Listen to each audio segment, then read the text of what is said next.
Hi all, എല്ലാവർക്കും പുതിയൊരു വീഡിയോയിലേക്ക് സ്വാഗതം.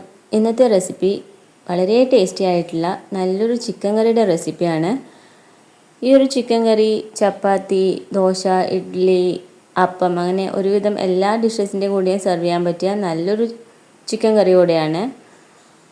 അപ്പോൾ ഇതെങ്ങനെ തയ്യാറാക്കാമെന്ന് നോക്കാം.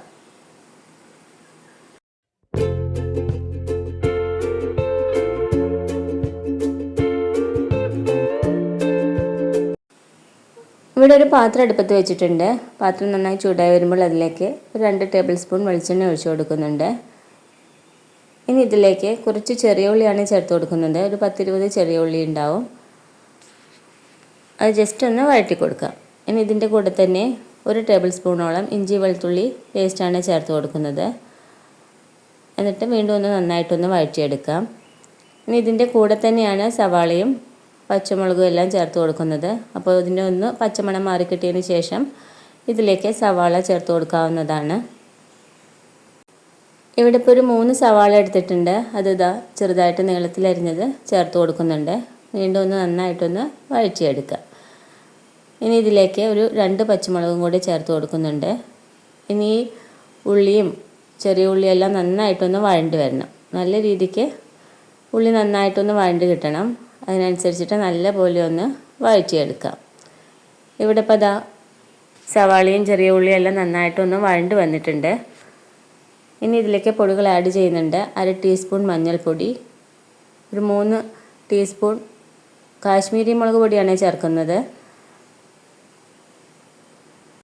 ഇനി ഇതിലേക്ക് 2 ടീസ്പൂൺ മല്ലിപ്പൊടിയാണ് ചേർത്ത് കൊടുക്കുന്നത്. പൊടിയെല്ലാം ചേർത്ത് കൊടുത്തതിന് ശേഷം നല്ല പോലെ ഒന്ന് ഇളക്കി യോജിപ്പിക്കാം. ഇനി ഈ പൊടിയെല്ലാം നന്നായിട്ടൊന്ന് മൂത്ത് കിട്ടണം. ഇനി ഇതിലേക്ക് 1 ടീസ്പൂൺ ഉപ്പും കൂടെ ചേർത്ത് കൊടുക്കുന്നുണ്ട്. ഉപ്പിൻ്റെ അളവ് ലാസ്റ്റ് വെച്ച് നോക്കിയിട്ട് ചേർത്ത് കൊടുക്കാവുന്നതാണ്. അപ്പോൾ ഇവിടെ ഇപ്പോൾ പൊടികളെല്ലാം നന്നായിട്ടൊന്ന് മൂത്ത് കിട്ടിയിട്ടുണ്ട്. ഇനി ചിക്കൻ ആഡ് ചെയ്യാവുന്നതാണ്. ഇവിടെ ഇപ്പോൾ 1 കിലോ ചിക്കനാണ് ചേർത്ത് കൊടുക്കുന്നത്. ചിക്കൻ ചേർത്ത് കൊടുത്തതിന് ശേഷം നല്ല പോലെ ഒന്ന് ഇളക്കി യോജിപ്പിക്കണം. ചിക്കനിലേക്ക് ഈ മസാലയെല്ലാം നന്നായിട്ടൊന്ന് മിക്സാക്കി എടുക്കണം. അതിനനുസരിച്ചിട്ട് നല്ല പോലെ ഒന്ന് ഇളക്കി യോജിപ്പിക്കാം. അപ്പോൾ ഇവിടെ ചിക്കനിലേക്ക് മസാലയെല്ലാം നന്നായിട്ട് മിക്സാക്കി വന്നിട്ടുണ്ട്. ഇനി ഇതിലേക്ക് ഒരു 2 ഉരുളക്കിഴങ്ങും കൂടെ ചേർത്ത് കൊടുക്കുന്നുണ്ട്. ഇതുപോലെ കുറച്ച് വലിയ പീസാക്കിയതാണ്. ചേർത്ത് കൊടുത്തതിന് ശേഷം വീണ്ടും നല്ല പോലെ ഒന്ന് മിക്സാക്കി എടുക്കാം. ഈ സമയത്തൊന്നും ഇതിൽ വെള്ളം ഒഴിച്ചു കൊടുക്കുന്നില്ല. ചിക്കനിൽ നിന്ന് തന്നെ വെള്ളം ഇറങ്ങി വന്നോളും. അതിനനുസരിച്ചിട്ട് ഗ്രേവി വേണിച്ചാൽ ആ സമയത്ത് ചേർത്ത് കൊടുത്താൽ മതി. ഇപ്പോൾ ഉരുളക്കിഴങ്ങിലും ചിക്കനിലൊക്കെ നന്നായിട്ട് മസാല കോട്ടായി വന്നിട്ടുണ്ട്. ഇനി ഇതിലേക്ക് ഒരു 2 തക്കാളി കൂടെ ചേർത്ത് കൊടുക്കുന്നത്. തക്കാളി കുറച്ച് വലിയ പീസാക്കിയത് ഇതുപോലെ ചേർത്ത് കൊടുത്തതിന് ശേഷം ഒന്ന് അടച്ച് വെച്ച് വേവിച്ചെടുക്കാം. ഇപ്പോൾ ഇവിടെ 1-2 മിനിറ്റ് ആയിട്ടുണ്ട്. തക്കാളിയൊക്കെ നന്നായിട്ടൊന്ന് വെന്ത് കിട്ടിയിട്ടുണ്ട്. ചിക്കനിൽ നിന്ന് വെള്ളം ഇറങ്ങി വന്നിട്ടുണ്ട്. ഇത്രയും വെള്ളം ചിക്കനിൽ നിന്ന് ഇറങ്ങി വന്നിട്ടുണ്ട്. ഇനി ഗ്രേവി വേണിച്ചാൽ അതിനനുസരിച്ചിട്ട് വെള്ളം ഒഴിച്ചു കൊടുത്താൽ മതി. നല്ലപോലെ ഒന്ന് ഇളക്കി യോജിപ്പിച്ചതിന് ശേഷം കുറച്ച് കറിവേപ്പില കൂടെ ചേർത്ത് കൊടുക്കുന്നുണ്ട്. ഇനി ഇതിലേക്ക് ഗ്രേവിക്ക് ആവശ്യമായിട്ടുള്ള വെള്ളം ഒഴിച്ചു കൊടുക്കാവുന്നതാണ്. ചൂടുവെള്ളമാണ് ഒഴിച്ചു കൊടുക്കുന്നത്. ഒരിക്കലും പച്ചവെള്ളം ഒഴിച്ചു കൊടുക്കണ്ട. വെള്ളം ഒന്ന് ചൂടാക്കിയതിന് ശേഷം മാത്രം വെള്ളം ഒന്ന് ഒഴിച്ചു കൊടുക്കാം. ഇവിടെ ഇപ്പോൾ ഏകദേശം 1 കപ്പ് വെള്ളം ഒഴിച്ചു കൊടുക്കുന്നുണ്ട്. കറിക്ക് ആവശ്യമായിട്ടുള്ള വെള്ളം ഒഴിച്ചു കൊടുക്കാവുന്നതാണ്.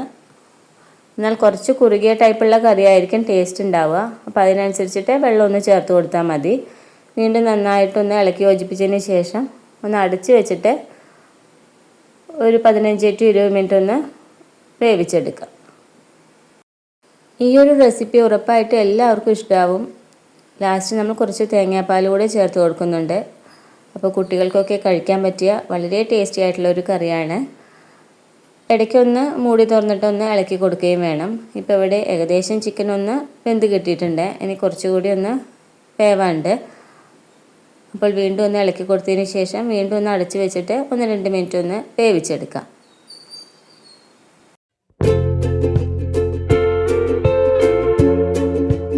അപ്പോൾ ഇവിടെ നമ്മുടെ ചിക്കൻ കറി ഇവിടെ റെഡി ആയിട്ട് വന്നിട്ടുണ്ട്. ചിക്കനെല്ലാം നന്നായിട്ട് വെന്ത് കിട്ടിയിട്ടുണ്ട്. ഗ്രേവിയെല്ലാം നല്ല കുറുകിയ ഗ്രേവിയാണ്.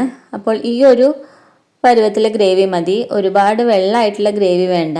ഇനി ഇതിലേക്ക് 1 കപ്പ് തേങ്ങാപ്പാൽ കൂടെ ചേർത്ത് കൊടുക്കുന്നുണ്ട്. നല്ല കട്ടിയുള്ള തേങ്ങാപ്പാലാണ്. അത് 1 കപ്പ് ചേർത്ത് കൊടുക്കുന്നുണ്ട്. എന്നിട്ട് നന്നായിട്ടൊന്ന് ഇളക്കി യോജിപ്പിക്കണം. ഈ തേങ്ങാപ്പാൽ ചേർത്ത് കൊടുക്കുമ്പോൾ തന്നെ ചിക്കൻ കറിക്ക് നല്ലൊരു ടേസ്റ്റ് ആയിരിക്കും. അപ്പോൾ എല്ലാവർക്കും ഇഷ്ടമാവുന്നൊരു റെസിപ്പി കൂടിയാവും. അപ്പോൾ ഇതുപോലെ ട്രൈ ചെയ്തിട്ടില്ലെങ്കിൽ എല്ലാവരും ഒന്ന് ട്രൈ ചെയ്ത് നോക്കും വേണം. ഇനി ഇതിലേക്ക് ഒരു 1/2 ടീസ്പൂൺ കുരുമുളക് പൊടിയും 1/2 ടീസ്പൂൺ ഗരം മസാലയുമാണ് ചേർത്ത് കൊടുക്കുന്നത്. കുരുമുളക് പൊടിയുടെ അളവ് നിങ്ങൾക്ക് എരിവിനനുസരിച്ചിട്ട് മാറ്റം വരുത്താവുന്നതാണ്. എന്നിട്ട് നല്ലപോലെ ഒന്ന് മിക്സ് ചെയ്യണം. എന്നിട്ടൊന്ന് അടച്ചു വെച്ചിട്ട് ഒരു തിള വരുമ്പോൾ ഫ്ലെയിം ഓഫ് ചെയ്യുകയും ചെയ്യാം. അപ്പോൾ ഈ ഒരു റെസിപ്പി എല്ലാവരും ഒന്ന് തയ്യാറാക്കി നോക്കണേ. വളരെ ടേസ്റ്റിയാണ്. കുട്ടികൾക്കും മുതിർന്നവർക്കൊക്കെ കഴിക്കാൻ പറ്റിയ നല്ലൊരു കറി കൂടിയാണ്.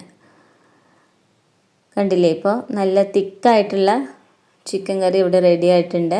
ഇനി ഇതൊന്ന് താളിച്ചെടുക്കാം.